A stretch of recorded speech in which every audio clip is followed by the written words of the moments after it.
আপনারা যদি জেগে থাকেন তাহলে আমার এই এলাকার মা এবং বোনদের ইজ্জত নিয়ে ছিনিমিনি খেলা হয় কোন সাহসে? আপনাদের স্পষ্ট ভাষায় জানিয়ে যেতে চাই, আমার দেশের মা এবং বোনদের উপর যদি হামলা হয় সেখানেই প্রতিবাদ করবেন, প্রতিরোধ করবেন। ওই নব্য জালেম বিএনপির কালো হাত ভেঙে গুড়িয়ে দেবেন।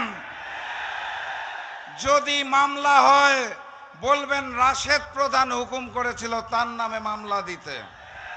পারবেন? আলহামদুলিল্লাহ। ওই লন্ডন থেকে একজন মুফতি এসেছে, চিনেন নাকি আপনারা? আসার পরে নির্ধারণ করছে মুফতি সাহেব কে মুসলমান, কে শিরক করে, কে বিধর্মী। আমি দেখলাম উনি ওনার বক্তব্যে বদরের যুদ্ধে হযরত আয়েশার নাম বর্ণনা করলেন, উনি নাকি যুদ্ধ করেছেন।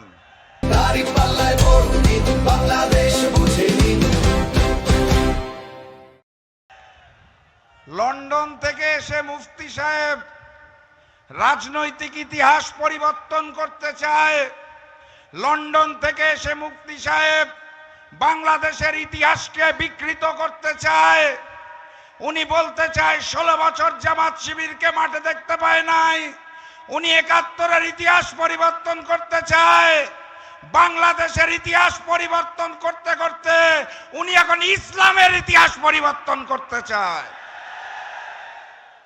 এই লন্ডনের মুফতি আর তার হাতে সৃষ্ট নতুন জালেম বিএনপিকে আগামী 12 তারিখ আমরা লাল কার্ড দেখাবো ইনশাআল্লাহ।